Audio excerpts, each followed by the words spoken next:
Hello, Packers fans. Welcome into PackersNews.com. I'm Kassidy Hill, joined by Pete Dougherty here from Lambeau Field, which I don't know if you can tell behind us is now turned into a snow globe, which is why we are coming to you from up high tonight and not from field level.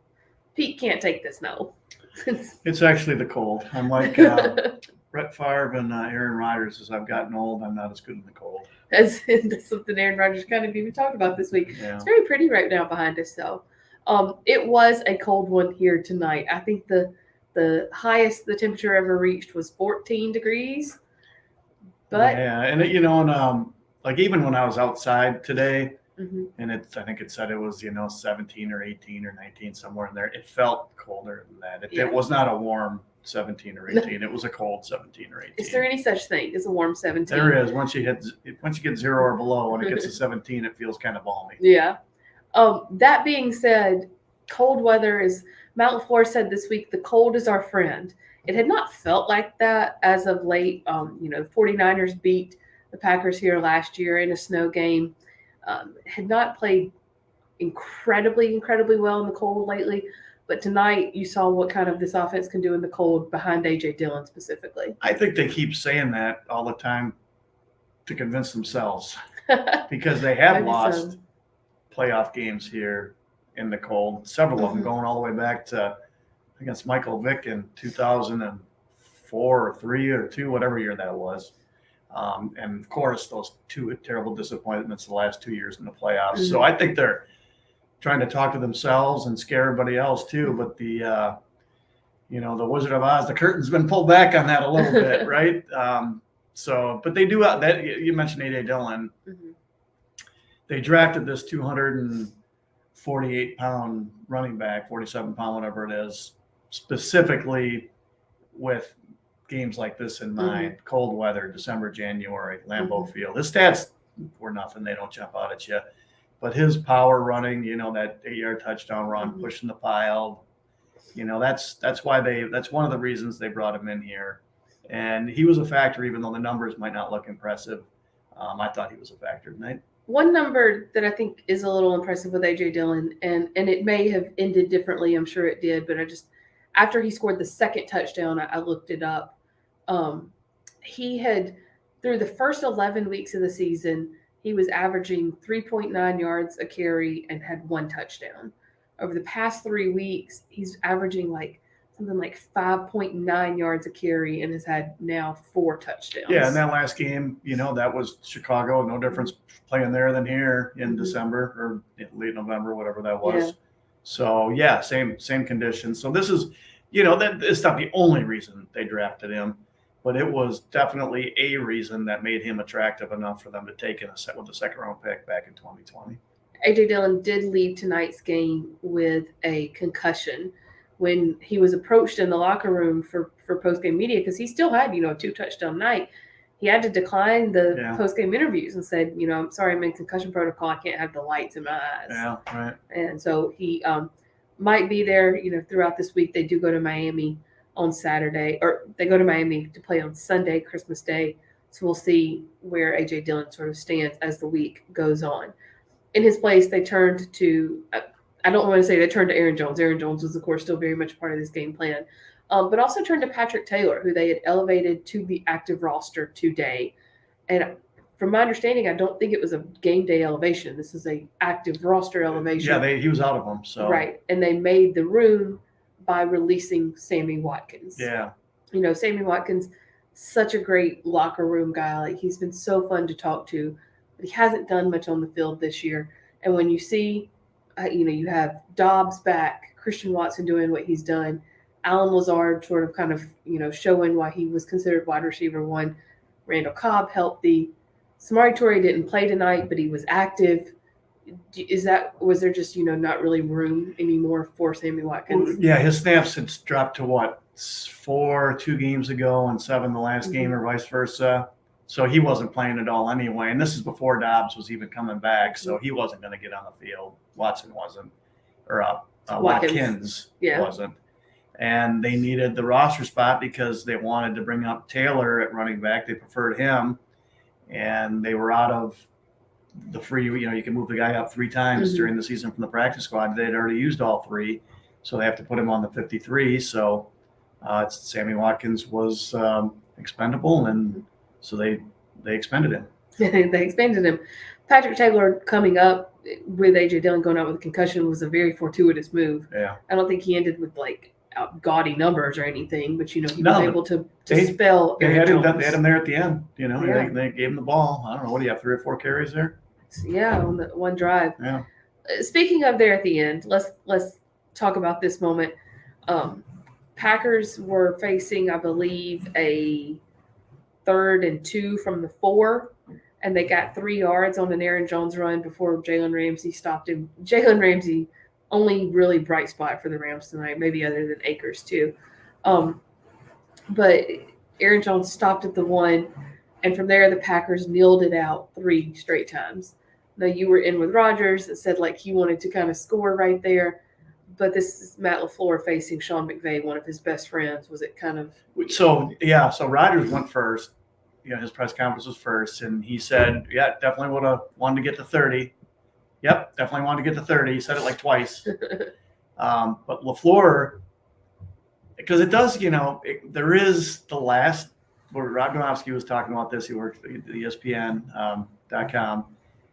The last tiebreaker, except for the coin flip, is like some point differential thing. Right. And so conceivably it could be a factor. However, I looked at that list as well. That's like 11th or 12th on the list. It's way down there. Now, I think I remember a year where that actually became but it's really rare. And basically what LaFleur said, word for word at one point, he said, that's not the way we're going to do things here. I have too much respect for those guys we're going against. And he goes, and I believe in karma.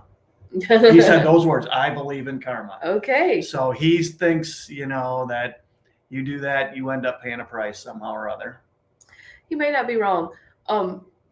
That being said, in my prediction, I said that the Packers would win this game and they would score 31. I'm counting it. I'm counting that. I'm saying I was right because they would have scored 31. They would have, yeah. Yeah, that would have put them at 31. So if you had a bet on that, do you think the casinos would say, you know what, Kassidy, you're right. We'll give it to you. That's going to end up being a bad beat on SVP tonight for sure. That's got to be a bad beat. Let's flip to the opposite side of the ball on defense.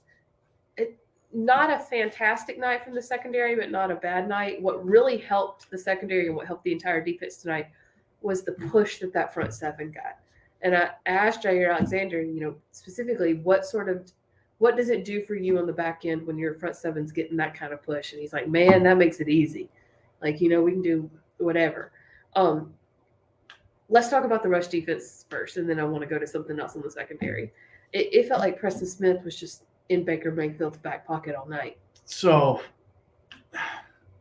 I think the Rams line has been a big problem this year. Yes, that's the caveat there. Yeah, and I watched their game, I think it was last week, and Rob Havenstein, their right tackle, he had been a pretty good right tackle, really solid right tackle in the league.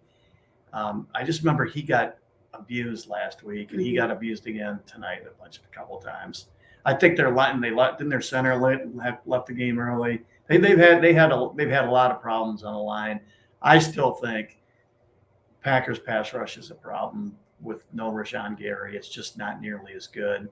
And I suspect when we see them against a better team such as Miami, that they're not going to be getting to the quarterback like they were tonight. That would be, I think that's what the smart money would say. Can I see the book? You may. I think they ended with 5 sacks. I'm pretty sure that's right. Yeah. However, there was a sack, and this is part of playing Baker Mayfield, so it worked. We always talk about scrambling quarterbacks can hurt a defense because they can get away from sacks. But tonight, Baker Mayfield was literally running into sacks. Yeah, he was holding the ball. Yeah. And even though, he's kind of shifty and he's kind of quick, but he's not a dynamic athlete, so he's not going to scorch yet. And he did. He ran into a couple sacks, and he looked unsure of himself, and he did not look like the guy who led that winning score last weekend. Yeah. He literally, as we said, ran into a Justin Hollins sack. And I asked Justin Hollins, I said, do you get to count that? And he's like, I'm counting it. Like I took him down. That's a sack. But he was pressured all night. Quay Walker was all over the place. Yeah, this was felt like his best. It'll help to go back and look at the tape, but it sure seemed like maybe his best game of what's been a really up and down rookie season. Yeah, he finished with 5 sacks. I'm sorry, 5 tackles. I think it was at least 1 sack, right? He had 1 sack, 5 tackles, tackle for loss, a quarterback hurry, 2 passes defended, and he had a couple of coverage breakups where he's not going to get a pass breakup stat, but he had some coverage breakups. He had a tipped ball that saved a touchdown, and 3 different times where he could have had an interception. And he had a run blitz where he made the tackle in the backfield. It was just, it was the best game. And there was really early on, they brought in McDuffie on a first down. And so I wonder if they're doing this all game where on the early downs it's McDuffie, and then if they think there's a better chance for a pass, then they're going to put 7 in there. But they had Walker in there. After that, I think they had Walker in there all the time. So I wonder if he just had an equipment issue or something. When the Packers used their first draft pick on Quay Walker this year, and again, caveat of course here is the Rams are not a very good football team, but is this the sort of impact that you were thinking for sure this is what they were looking for? But he's been mostly a liability in run defense between the tackles. He's really good at chasing things down in the flat. That's where you really see his explosiveness. Remember when he tracked down Justin Fields down in Chicago on that scramble? I mean, that play just, when I rewatched on the game, it didn't look that, but I remember in person, it was just like, whoa, that's what, you draft a guy like that for. But it's been really up and down for him. And we'll see, these last 3 games, we'll see if he's improved for, in the last 3 months. He had a play tonight, I don't know if I can find it, where I think it's when he forced the fumble, and then the very next play they picked up 9.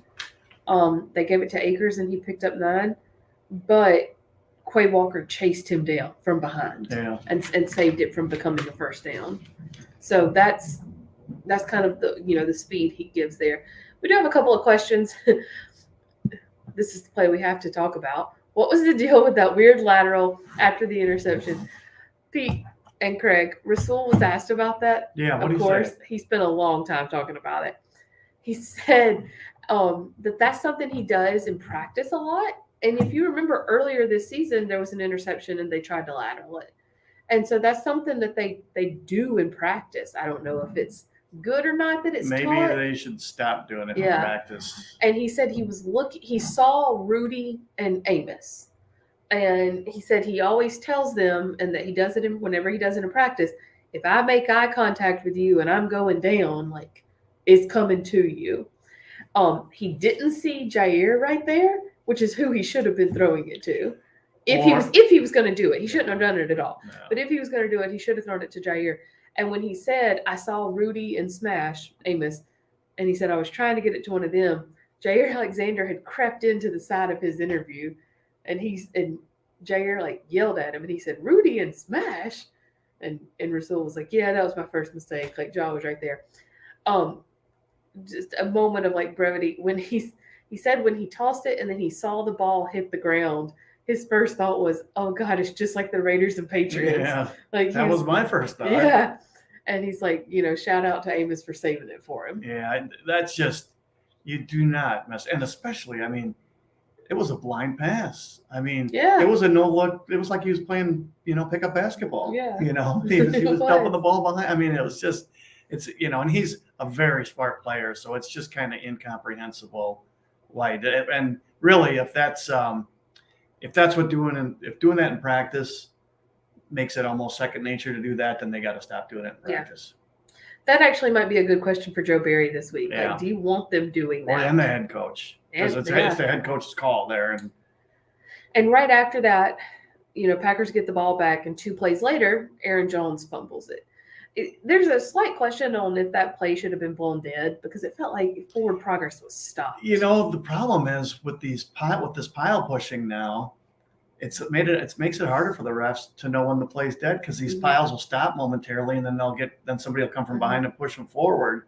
So I think they wait a little longer now to blow the whistle. And that was close, but it was definitely, it's not like he was down when the ball came out, and he was still going forward. So he may have been stopped, but then it went forward again. So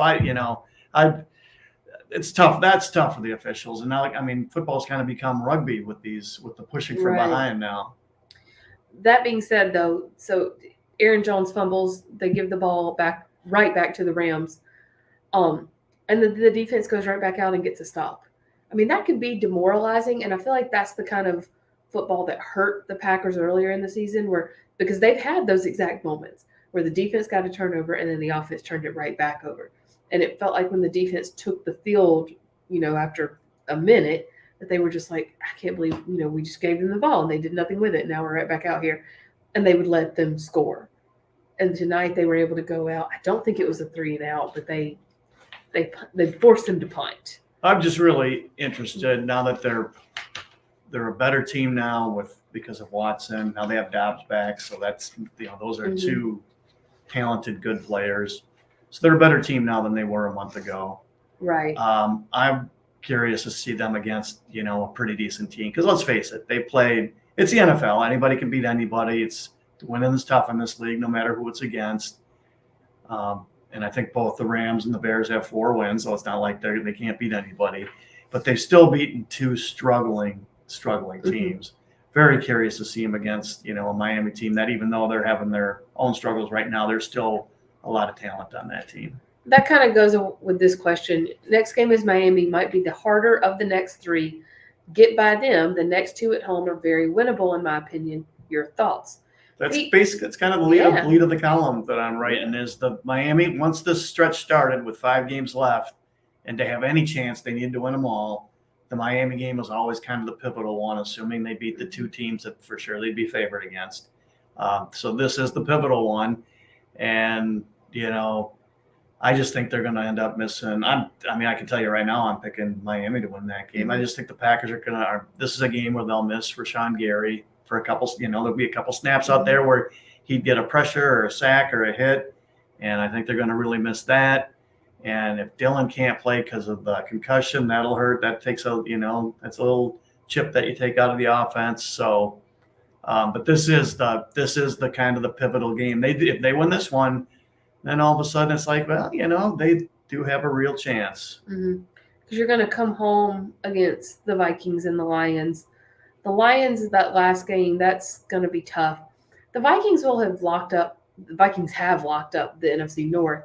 They're going to be trying to get that number 2 seed overall, which they could have locked up by that point. They could.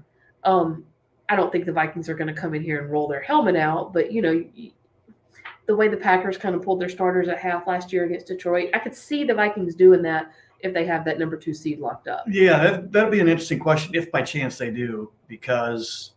Or do they try to put the Packers away so they don't see them in the playoffs? It could be that, and with having 2 games left is a lot different than having 1 game left in the season. So maybe with 2 games left, they'd be more hesitant to pull guys, because I remember way back when the Packers, it was in 96, I think, and Denver had locked up the best record in the AFC with like 2 or 3 games to go, and they came here and I can't remember if they either didn't play all the way or they only played in the first quarter. So they ended up sitting him for 2 games and some other starters. Then they had their bye week, and then they came back and lost in the divisional round at home to Jacksonville. You can you can lose your mojo. I hate to put it in such a general meaning, kind of empty word, but that can happen to teams. You can lose whatever it was that you had going. You can lose that. So long way of getting to Minnesota. Maybe will just say, no, we're playing our guys. We're going to go for it. And we're getting really far ahead of ourselves here. They still have to beat Miami, and we're still talking about the Rams. But I don't think Minnesota is as good as their record. They've won a ton of close games, and not very many teams are giving up a 33-point lead. No, they kind of remind me of the Packers in 2020, where the Packers went 13-3, but they won a lot of close games. And if you looked at the scoring differential, they ranked right in the middle of the league, where you'd think a 13-3 team would be much higher. Mhm. So they're a little bit like that. But, that's one.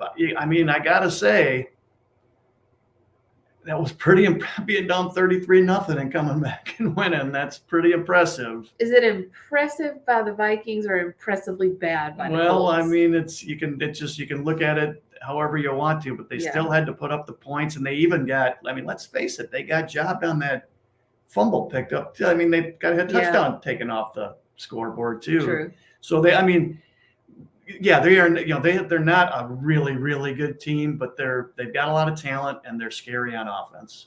Yeah. Let's jump down here to this question from Randy, or a comment. Keyshawn Nixon is fearless. He's moving. He had a 52-yard return tonight out of the end zone that came back because of a flag. A little bit of a ticky-tacky flag. That was very ticky-tacky. Yeah. I heard him in the locker room afterwards saying, like, man, I had a 52 tonight. I had a 50 versus Buffalo that came back because of a flag. He's trying so hard to break one and not necessarily getting the best help from his team. However, at the same time, Adrian Amos, who spent so long on special teams, said that when you have a returner like that, you put a little more juice into your blocks. And maybe sometimes that hurts with a hold, but it also means they're going to open up a hole for him. It just feels inevitable he's going to break one here soon. Did you, every time he had a really nice return, that the sidelines just went nuts. Yeah. It really adds a jolt to your team. It's funny, both LaFleur and Rodgers, unsolicited, brought up his name and the impact he's had on the team. And basically LaFleur said, you could criticize us for not getting him out there, and that would be fair. We should have had him out there. We didn't know what we had. That was almost word for word what he said. And I don't think anybody knew what they had. Yeah. There's been several times. The one thing is, with how bad Amari Rodgers was, they should have had him out. The opening was there to get him in there earlier. Yeah. Sorry to cut you off. No, you're fine. And that's what I was going to say. I don't know if anybody knew what they had, but Nixon had returned for Bisaccia before with the Raiders. He had that's how Bisaccia knew to put him out there this time. Yeah.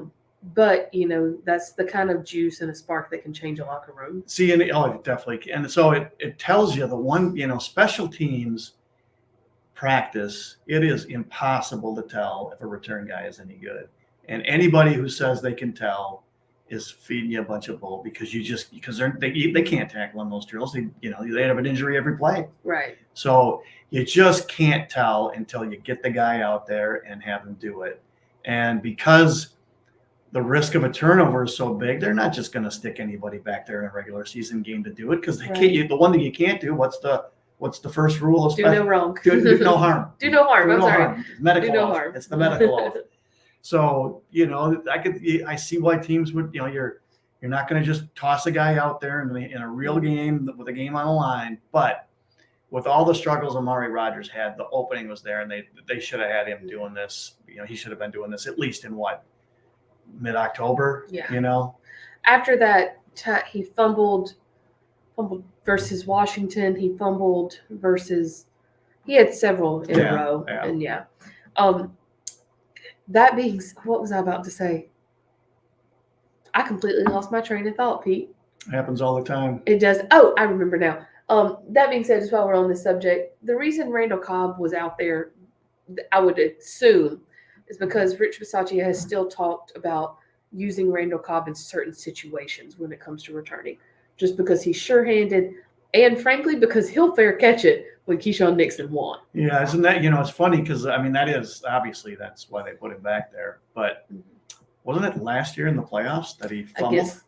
No, it was last year against the Rams in the regular season. Was that because remember, he got hurt versus the Rams later in the year, or later in the game on a touchdown. And then he went on IR. Okay. But it was versus the Rams. He fumbled a punt. Yeah. Because when he went back there, our colleague Ryan Wood asked, why is he back there? I said, it's probably one of those situational things. And then, right at the same time, we both remembered what happened last year. And I was like, but I hope he holds on to it this time. Well. And so, but he did, because he fair caught it. They could tell Nixon, I don't care what happens, fair catch it. They could. I mean, is he going to be insubordinate enough to just say, forget it and get you and go? He's insubordinate in practice. However, I think he knows he can get away with it there. I don't know if he would be blatantly insubordinate in a game. Yeah, I mean, I don't think in practice do they ever tell him. No, they do. Don't return this. Yes, because who was it? Someone this week, I believe it was Rasul Douglas, was telling us that Bisaccia and Nixon get into a fight almost every day at practice. And they're both very fiery dudes, but they get into a fight because Bisaccia tells him, we have to practice you not bringing it out. Don't bring it out. And Nixon brings it out every single time. So is this on kickoffs in the end zone or punts too? Everything. He brings it out every single time. Well, then, telling him, we have to practice that you're not doing this. However, Aaron Rodgers said that he wants Keyshawn Nixon to bring it out every time, and this is the first time he's ever thought that. Yeah, that's what Rodgers basically said was, I've been in this league 18 years, and this is the first time that we've had a guy who it excites you when they kick or punt the ball to you. So basically what I'm saying is I think Aaron Rodgers overruled Rich Bisaccia and told Keyshawn Nixon, I don't care what he tells you, you can bring it out every time. Well, there are times where you have to just fair catch it, and I mean that was one of them. So I guess now if they're in one of those times where they want to fair catch it, they're going to send Randall Cobb out there, and so that's kind of what we're going to see. It is late. It is past midnight. We still got a lot of coverage to wrap up for you here from Lambeau Field, so we're going to go ahead and say goodnight. This is going to be a little bit of a weird week schedule-wise just because of the holidays, but the Packers will still be playing on Sunday, December 25th, against Miami Dolphins. We will continue to have full coverage, wrap-up coverage for you from this game. Make sure you listen to the new episode of the Green 19 podcast, which will be up tomorrow morning, and then we'll have coverage for you throughout the week leading up to the Packers' do-or-die game against the Miami Dolphins. Thanks so much, guys. Thanks, Pete. We'll see you next time.